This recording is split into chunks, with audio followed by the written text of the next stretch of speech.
See Destiny Productions presents Power to Win with Dr. Valerie Daniels-Carter. Expect a powerful half-hour broadcast that allows you to engage from the business world to the spiritual world, to be inspired and to be informed. Remember, you have the power to win with Dr. Valerie Daniels-Carter. Good evening and welcome to Power to Win. I am so grateful that you have joined with us on tonight. Won't you open with me with a word of prayer? Father, for all things we are thankful and grateful. Thank you for your mercy. Thank you for your tender care. Thank you for life, health, and strength, and for the ability that you give us to navigate from day to day. Continue to bless and strengthen us is my prayer. In Jesus' name, amen. Well, last week I got so wrapped up in telling you about a story that I couldn't finish it because of the time restraints. So I'm going to finish that story for you. Our series for today is dealing with the topic of financial benchmarks and the tools to financial recovery. I shared with you last week that we must set our plan. We must track and monitor our plan frequently. We must outline and define our matrix or benchmarks, and then we must remain diligent and committed to executing against the plan. The story I was sharing with you last week before we got abruptly cut off by this wonderful production team was when I was a 6-year-old child, and I had the opportunity to walk individuals to school that were 5-year-old kindergartners. And I would go from door to door and I would seek individuals that had children that were younger than me. Of course, I was kind of tall, so I looked older than I really was. Probably if the parents had really known that I was 6 in the first grade, walking their 5-year-old to school, they probably never would have gone for it. But I was so convincing because I knew that I had the ability to get those children to school. And of course, their parents did not want any type of elements like dogs and other bullies to get to their beautiful children. And I convinced them of that fact. So I literally had 10 kindergartners walking them to school at $1.25 a child. $1.25 a child every week. And every Friday, when I delivered those children back to their parents, I looked for my $1.25. And I learned then how to be able to save because I had worked for that $1.25. It's easy to spend money when you haven't earned it. Have you ever noticed that when you got a little extra money from a different source that you really haven't worked hard to get, it doesn't seem as difficult for you to go out and spend it? But when you've actually had to work for money, you've actually had to put effort in to getting something, you really take more concern about how it is spent. So I want to share with you as we talk through this series on how to be more financially blessed. Understand you've got to put effort into what you want if it's going to be successful. I gave you 4 points last week on being financially successful. And we will reiterate those points through the program, but I want to start again now with point 5. Point 5 is we need to learn how to diversify our investments, how to balance our risk and reward.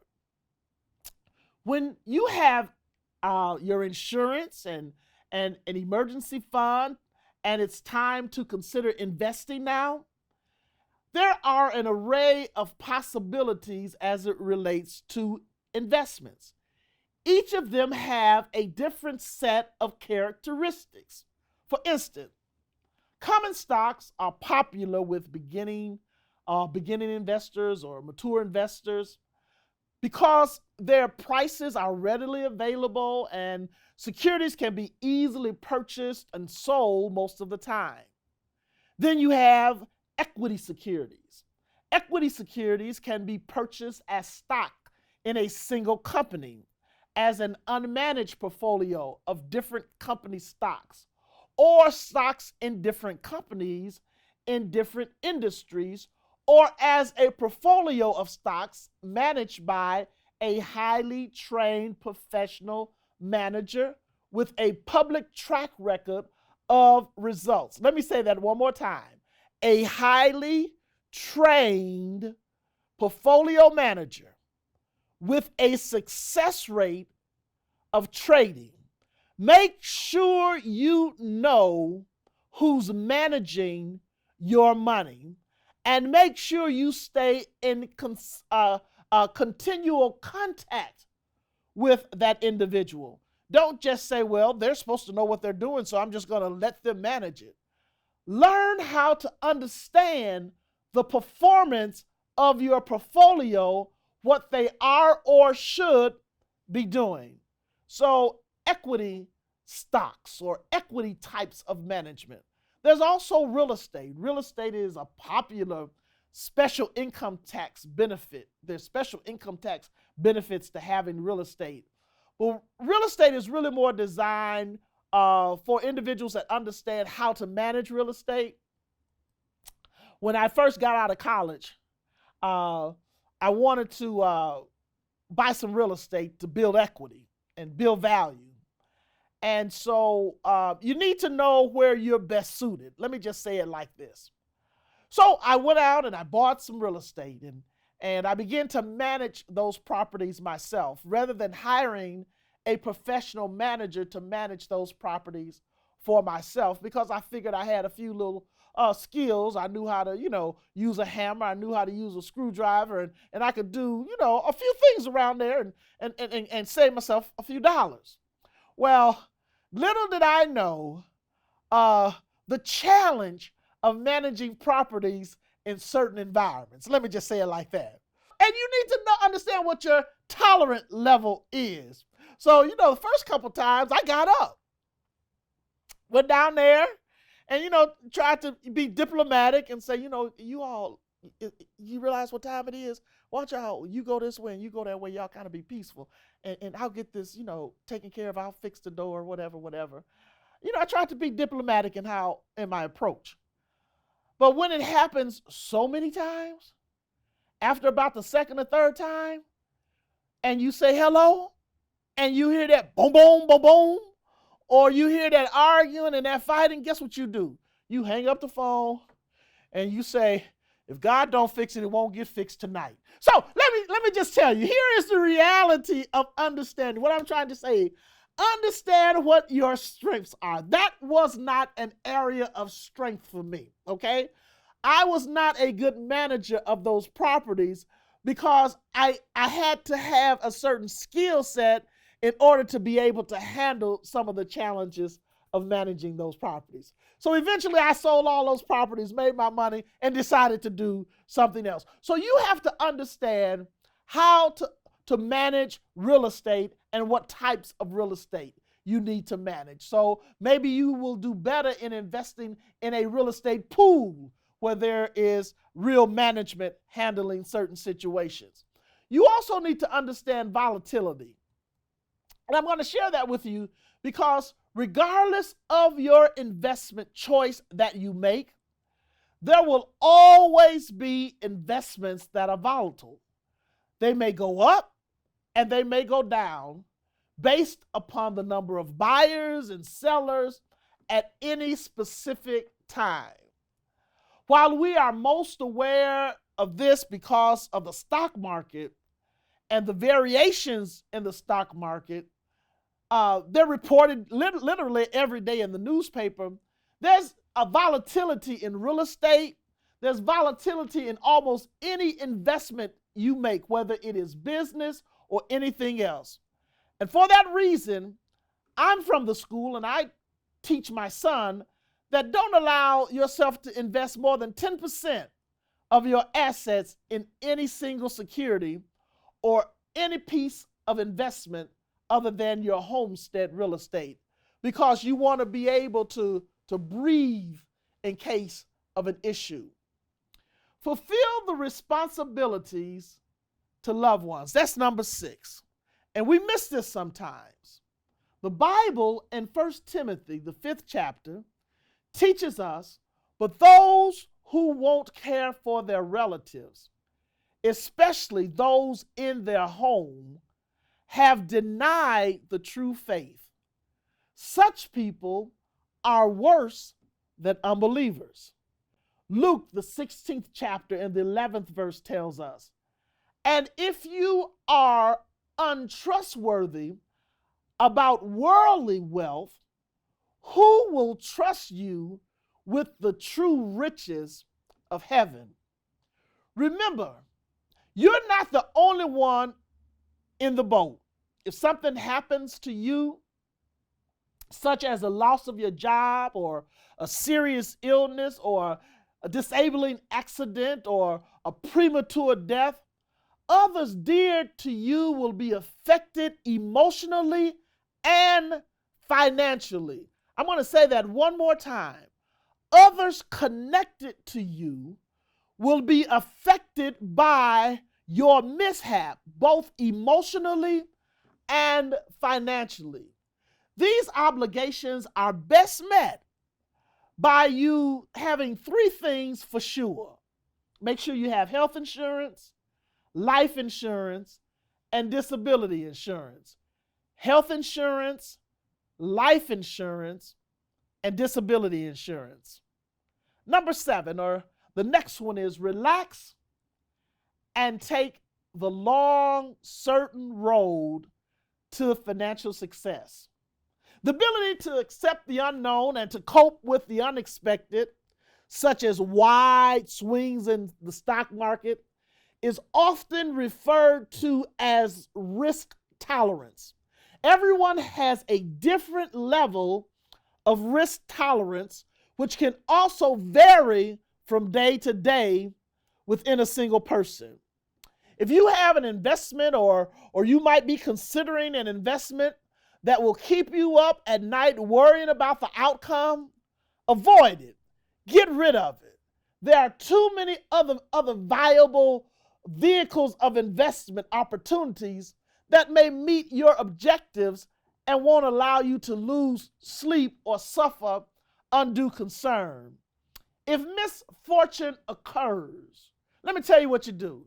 If you make an investment and it goes bad, here is a simple, I'm not a psychiatrist or a psychologist, but here is a simple way to help you get over it. If a misfortune occurs, tell you what you do. Scream. Oh! Scream. Then, after you finish screaming, and nobody can scream better than my sister. She can just give it to you. After you scream, after you look and you see that you've lost 50% of your investment or 50% of your 401k, don't allow yourself to go into this deep depression. Just scream. Just start hollering. And then somebody's going to come and say, what's wrong? What's wrong? And then when they say, what's wrong? Take a deep breath. Then take another deep breath. And then take another deep breath. And once you start breathing and recognize when you made the investment, I did the best that I could at that time based on that fact, then don't hold yourself in jail any longer or captured any longer because of that loss. Understand why you made that investment and that at the time I thought it was a good investment. So I'm not going to allow myself to be, sad because now it didn't work. Sometimes things just don't work. And if they don't work, it doesn't mean that that is the end of the road for you.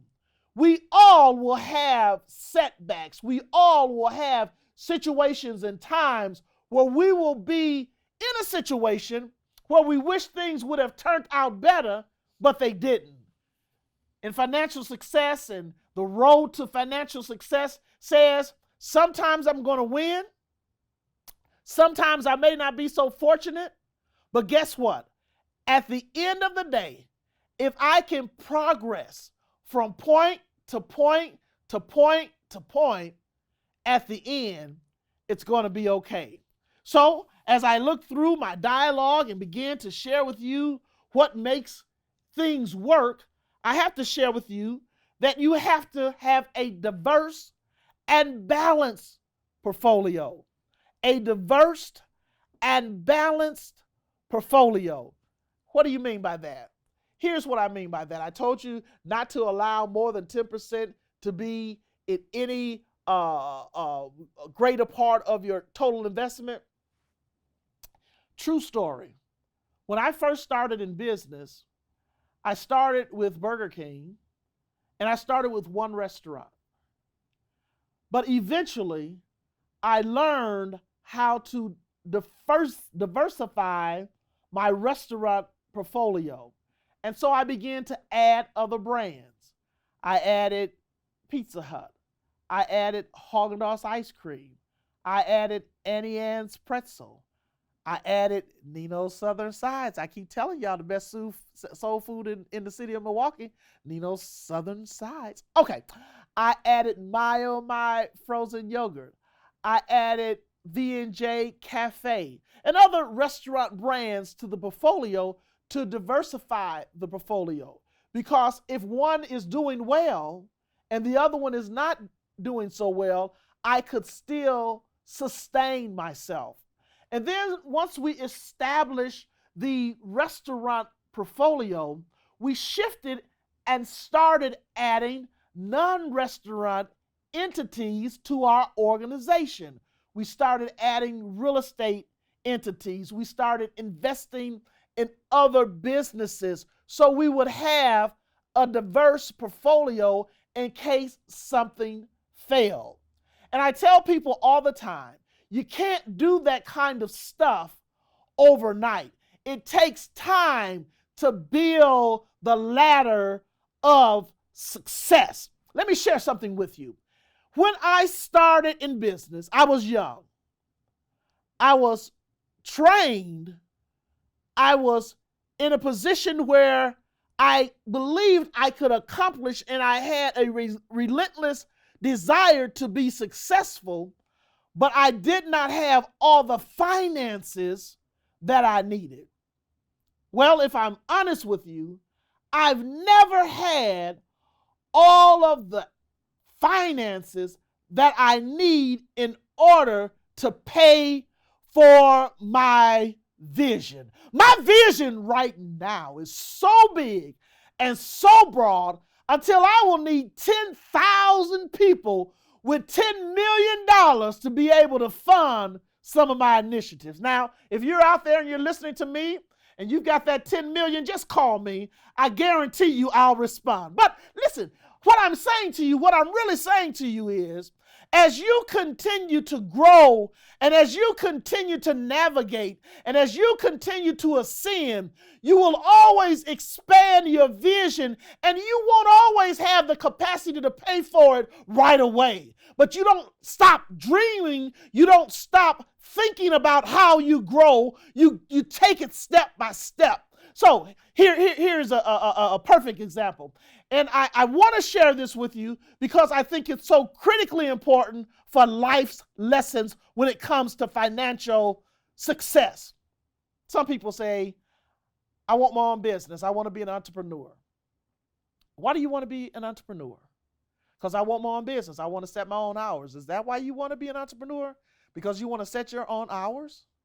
Well, then you go home and you find a marketing service that'll just let you get on the phone and make phone calls whenever you're conveniently able to do so, and you can set your own hours. That's not why you go in business or become an entrepreneur. And then I want to dispel another myth. There's nothing wrong with being an employer. There's nothing wrong with being an employee. You have to understand where you best fit. I've shared with people over and over again. When I worked at the bank, at First Wisconsin National Bank and MGIC Investment Corporation, I was the best employee that I could possibly be. I was my own entrepreneur in a place that I didn't own. I created my destiny. I created the platform for success. I created dynamics for that company because success was in me, not because I was the employer, not because I was the employee, but because I had a desire for financial success. You can be successful whether you're the employee or the employer. You have to know what you have the aptitude for. You have to know what you have the skill set for. You have to be willing as the entrepreneur to be in a situation where guess what? Somebody is waking you up at 3 o'clock in the morning and you've got to get up. Or guess what? Even one better than that. You've got to be willing to get a phone call at midnight saying the restaurant just got robbed. And you got to say, oh, well, I'm going to get up. I'm going to go down there and I'm going to talk to the police. I'm going to make sure all my employees are okay. I'm going to take care of business. I'm going to restart the store. I'm going to give them the counseling you got to be able to understand all the steps that are necessary. Let me give you one better than that. You have to understand in this pandemic environment how to manage through until 2021 or 2022 when it's over with. Have you set parameters? Have you set guidelines for you to be able to protect your employees, for you to be able to protect those that you're responsible for? When you are a true entrepreneur, you're responsible not just for yourself. You're accountable for everybody that's connected to you. I shared with you guys one time before, I believe I had a wonderful a leader, a trainer within our company. And she had worked for me 20 years. And at that time, I had a 20-year rule that said when a person had worked for me for 20 years, if they wanted to do something on their own, I would help fund and get them started. And I went to that young lady and I said, would you like to get started in your own business? And I'm prepared to help you. She looked at me and she said to me emphatically, no. I said, no. She says, no. She says, number one, I enjoy what I'm doing. She was a trainer. She says, I enjoy training people. She says, I have a passion for it. And she says, I've been doing it for 20 years and I can do it in my sleep. She says, and I make you better when I do what I can do.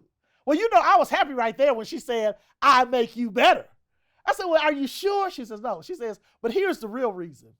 She says, Ms. Carter, I see how you work. She says, and I don't ever in life want to work like that. She says, I'm just being honest and transparent with you. I can't do that. I don't know how you balance it.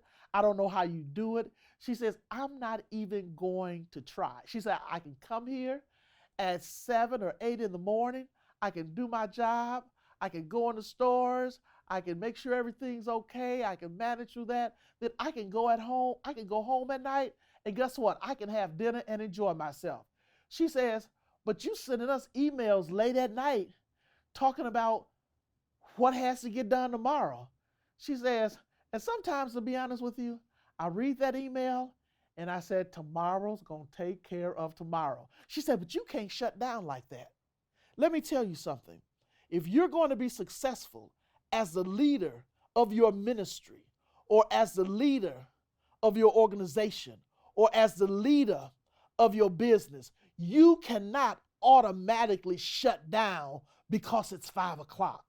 You have a responsibility to be able to extend and give what's needed if you're going to be financially successful in your business. So there are tools that are designed and that have been crafted to make us financially successful as we navigate through our businesses and as we navigate through our ministries and as we navigate through our organizations. Let me deal one moment with ministries that are shifting and trying to make financial decisions during this pandemic period as it relates to the fact that your gifting and your tithing and offering may be limited because people are going through transitional times and they may not be able to sow or share